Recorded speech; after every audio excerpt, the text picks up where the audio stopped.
একটা সমস্যা এবং একটা প্রতিজ্ঞা। যদি আমাকে বলা হয় এই ভিডিওটার নাম কি হতে পারে, এটা সবচেয়ে বেস্ট নাম। সমস্যা কি, প্রতিজ্ঞা কি, সেটাতে আসছি।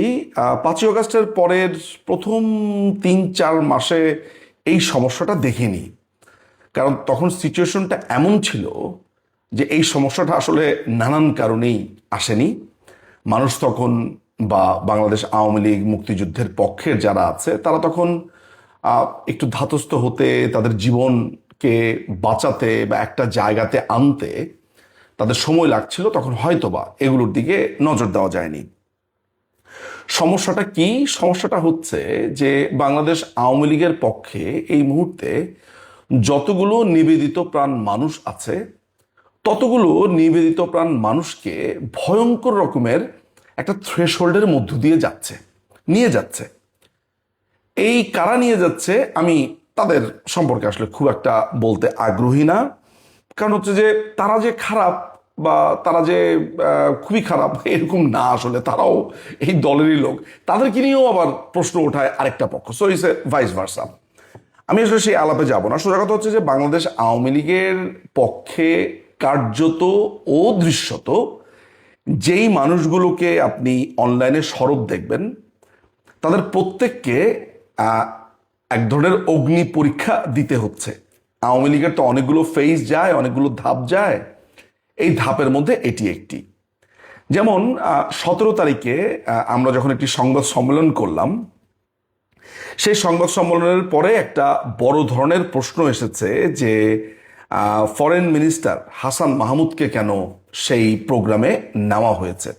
সেই প্রোগ্রামে আমি ছিলাম, মন্ত্রী হাসান মাহমুদ ছিলেন, পররাষ্ট্রমন্ত্রী হাসান মাহমুদ ছিলেন, শিক্ষামন্ত্রী মহিবুল চৌধুরী নওফেল, ব্যারিস্টার নওফেল তিনি ছিলেন, ডাক্তার রবি আলম ছিলেন, তারপরে শাকির উদ্দিন ছিলেন। এরকম সবাই মিলে যখন এই সংবাদ সম্মেলনটা আমরা করেছি, প্রশ্ন উঠেছে বা একটা বড় ধরনের অভিযোগ ধেয়ে উঠেছে মন্ত্রী হাসান মাহমুদের ব্যাপারে। নানান ধরনের কথাবার্তা হয়েছে, সেগুলোতে আমি যাব না। তো মন্ত্রী সাহেবের সাথে সাথে আমার উপর দিয়ে এক ধরনের স্টিম রোলার গেছে যে আমি কে, আমার পরিচয় কি।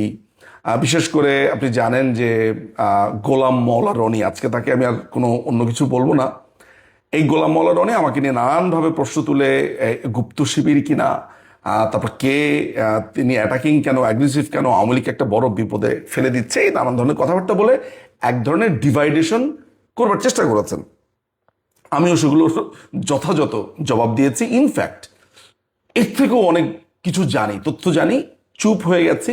এইখানে চুপ হয়ে গেছি কারণ আমার কাছে নির্দেশ এসেছে, আমার কাছে সুপ্রিম জায়গা থেকে নির্দেশ এসেছে, তুমি তোমার কাজ করে যাবে, আর কোনোভাবে কোনো সমালোচনা বা এসব ডিস্ট্রাকশনে নজর দিবে না। ফলে আমি এগুলো নিয়ে হাত তুলে ফেলেছি, আমি আর নাই।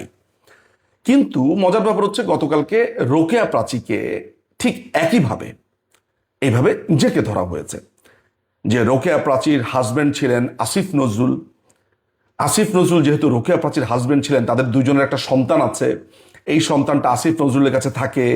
রোকেয়া প্রাচী কিভাবে 32 নম্বরে যেতে পারলেন, তাকে কেন বাধা দেওয়া হলো না, তিনি দেশের বাইরে কিভাবে যেতে পারলেন, কেন তার কোনো প্রবলেম হলো না, তিনি নিশ্চয়ই একজন ছুপা এই এই লাল বদরদের একজন, তাই তিনি আরামে ছিলেন, তার কোনো সমস্যা হয়নি। এখন মুশকিল হচ্ছে যে রোকেয়া প্রাচী আসলে ঠিক কি অবস্থাতে ছিলেন, আমরা যেই কয়টা মানুষ জানি তারা জানি যে ভদ্রমহিলা আসলে ঠিক কতটা খারাপ ছিলেন, কিভাবে তিনি আশ্রয় পেয়েছেন, কিভাবে তিনি শেল্টার পেয়েছেন, এগুলো নিয়ে খুব একটা দীর্ঘ আলাপে আমি যাব না। আমার মনে হয় না উনি খুব একটা পছন্দও করবেন ব্যক্তিগত আলাপ নিয়ে। কিন্তু এইটা আমি জানি যে মানুষটা 5ই অগাস্টের পর এই দলটার জন্য খেটেছেন, কাজ করেছেন। অনেকেই বলবেন যে তিনি মনে হয় ভবিষ্যতে কোনো পদ চায়, পজিশন চায়। আমি এই জায়গাতে একটা প্রশ্ন করতে পারি, ভবিষ্যতে যদি এই ধরনের মানুষ পদ চায়, পজিশন চায়, তাহলে সমস্যাই বা কোথায়? এই দলে যারা কাজ করবেন তারা পদ পজিশন এগুলা চাইলে সমস্যা হয়ে যাবে? আমি অন্তত পক্ষে তা মনে করি না। যিনি চাইবেন না, যিনি একেবারে অ্যাক্টিভ পলিটিক্সে থাকতে চাইবেন না, তার প্রফেশনে চলে যেতে চাইবেন, সেটা আলাদা একটা ব্যাপার হতে পারে। কিন্তু এই যে একটা মানুষ যখন কাজ করে এই দুঃসময়ে, তখন যখন দলেরই একটা অংশ মনে করে যে এই মানুষটা কাজ করছেন একটা পদের লোভে, এটা খুবই দুর্ভাগ্যজনক একটা ব্যাপার হয়ে যায়।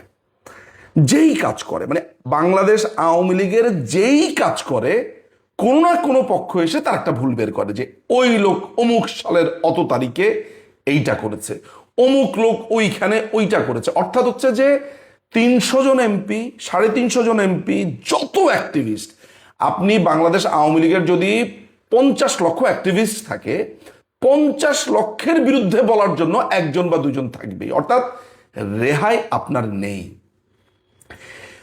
আমি যখন এই গোলাম মাওলা রনিকে আমার বিরুদ্ধে আসা প্রশ্নের উত্তরগুলো দিয়েছি, এর একটা বড় ধরনের কারণ ছিল যে এগুলোকে যদি প্রশ্ন করা উত্তর না দেওয়া হয়, এগুলো না এক শ্রেণীর মানুষ বিশ্বাস করে বসে। স্বাভাবিকভাবে আমার কাছে গুরুতরভাবে নির্দেশ এসেছে, সুপ্রিম জায়গা থেকে নির্দেশ এসেছে বা বলা হয়েছে যে তিনি এটি পছন্দ করেননি, তিনি এটা পছন্দ করছেন না, তুমি কেন করলে, এই ধরনের একটা ব্যাপার। ফলে আমাকে আমার সুপ্রিম কমান্ডার যখন বলবেন যে এটা আমি পছন্দ করিনি, তুমি তোমার কাজ করবে, তোমাকে দায়িত্ব দেওয়া হয়েছে, তোমাকে এইটা করতে বলা হয়েছে, তোমাকে এই জায়গাতে দায়িত্ব দেওয়া হয়েছে, তোমাকে এইটা করতে বলা হয়েছে, ডিরেকশন দেওয়া হয়েছে, তুমি ওইটা ফেলে তুমি সমালোচনার তোমাকে জবাব দিতে হবে, কারণ যা ইচ্ছা তাই বলুক, ওইটা বুঝবো আমি। সো আলটিমেটলি ব্যাপার যেটা হয়েছে যে আমার কাছেও এটা মনে হয়, এখন থেকে আমি যেটা মনে করি, আমার দলের যেই আমাকে নিয়ে প্রশ্ন করুক বা অন্যকে নিয়েও প্রশ্ন করুক, তাদের প্রতিও আমার একটা স্বনির্বন্ধ আহ্বান, এক কান দিয়ে ঢুকাবেন, আরেক কান দিয়ে বের করে দিবেন।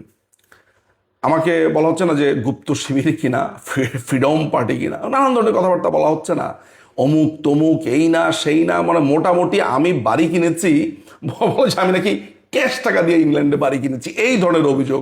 আবার একজন বলছে আমি নাকি ইউনুসের পার্টির একজন কনভেনার ছিলাম 2007 সালে। 2007 সালে আমি রীতিমতো, যে বলে না যে লন্ডন লাইফে স্ট্রাগল, বনফুল মিষ্টির দোকানে কাজ করি, আপনার ইন্ডিয়ান রেস্টুরেন্টের ওয়েটারের কাজ করি, 3টা জায়গাতে কাজ করি যখন আমার ওই ফুল টাইম কাজ করার থাকে। এরপরে কত রকমভাবে আমি জীবন যাপন করার জন্য এইখানে 20 ঘন্টা কাজ করি, ওইখানে কাজ করি, এর এইটা লিখে দেই, ওর ওইটা লিখে দেই, অমুকের থিসিসের কাজ করি, অমুকের অনুবাদের কাজ করি। অর্থাৎ জীবনকে চালানোর জন্য তখন আমার জীবনের ত্রাহি অবস্থা। ওই সময় নাকি আমি ইউনুস নাকি কবে পলিটিক্যাল পার্টি খুলেছে এবং এই অভিযোগ এসেছে। অর্থাৎ এগুলো সবই ভুয়া। কিন্তু মুশকিলটা হচ্ছে যে আপনাকে যখন মানুষ বলবে, তার তো আসলে মুখের লাইসেন্স লাগে না। যদি মানুষের প্রত্যেকটা কথার জন্য বলা হতো যে তুই যে 3টা বাক্য বললি এটার জন্য 500 টাকা দে, দেখতেন মানুষ অনেক কম কথা বলতো, যেহেতু মুখের লাইসেন্স লাগে না। আর ফেসবুকটা হচ্ছে এমন, আপনার কোনো প্রমাণই দেওয়া লাগবে না, আপনি মোটামুটি বলে যাবেন, মানুষ বিশ্বাস করবে কি করবে না সেটা আপনি ওইভাবে ফ্রি স্টাইল ছেড়ে যাবেন। তো ফলে আমি যেই 2টা জায়গাতে মানে লোকেট করেছি, একটা হচ্ছে যে এই যে আমাদের দলীয় লোকদেরকে নানানভাবে এক একজন আরেকজনকে হেনস্থা করছে, আমরা তো এখন আসলে ডুবে যাচ্ছি। আমরা তো আসলে খুবই সংকটপূর্ণ একটা অবস্থানের মধ্যে রয়েছি। তাহলে এই নিজেদের ভেতরে এই যে একজন আরেকজনকে আঘাত করা, অর্থাৎ আমার এই বিপদের দিনে 5ই অগাস্টের পরে যেই মানুষটা আওয়ামী লীগ বলেছে, যেই মানুষটা শেখ হাসিনা বলেছে, যেই মানুষটা বঙ্গবন্ধু বলেছে, যেই মানুষটা জননেত্রী বলেছে, আমি তার দিকে হাত বাড়িয়ে না দিয়ে আমি তাকে পানিতে ফেলে দিচ্ছি, বলছি ও কি আমার মধ্যে গুপ্ত? শোনেন ভাই, 5 তারিখের পরে আর কারো খাওয়া দেয়া কোনো কাম নাই আমাদের মধ্যে এসে গুপ্ত হবে, আমার অন্ততপক্ষে তাই ধারণা। যারা সুবিধাবাদী তারা ওই যে জায়গাতে তাদের সুবিধা হবে সেইখানেই গেছে। হ্যাঁ, আমাদের মধ্যে অনেকে থাকতে পারে যে তথ্য পাচার করে বা হতে পারে, এরকম হতে পারে, কিন্তু ফ্রি স্টাইলে যারাই কাজ করছে তাদেরকে প্রশ্নবিদ্ধ করা, তাদেরকে বলা, এটি দলটার ক্ষতি হচ্ছে। আমি জানি আমার এই বক্তব্য নিয়েও সমালোচনা হবে, বাট আমি যেই কথাটা আহ্বান করতে চাই সেটা হচ্ছে যে যেই মানুষগুলো দলের জন্য কাজ করছে, যেই মানুষগুলো একটাবারের জন্য আওয়ামী লীগের নাম নিচ্ছে, সেই মানুষটাকে যদি আপনার পছন্দ নাও হয়, তাহলে এগুলো আপনি একটা ডায়েরিতে লিখে রাখুন যে অমুককে আমার পছন্দ না, অমুক অমুক দিন তা করেছে, আমরা যখন দলীয়ভাবে পরিপুষ্ট হব, আবার ক্ষমতাতে যাব, আমাদের একটা অবস্থান তৈরি হবে, আমরা যখন জনতার মধ্যে গিয়ে দাঁড়াবো তখন গিয়ে এটা দলীয় ফোরামে বলবেন যে এই লোকটা বা এই মেয়েটা বা এই মানুষটা এমন খারাপ ছিল, তাকে এমন শাস্তি দেওয়া হোক। কিন্তু এখন যিনি আপনার এই দুঃখের দিনে, কষ্টের দিনে এক গ্লাস পানিও এনে দিচ্ছে, আপনাকে তার ঘরে আশ্রয় দিয়েছে, আপনার হয়ে গলা ফাটাচ্ছে, তাকে অন্তত পক্ষে কষ্ট দিয়েন না।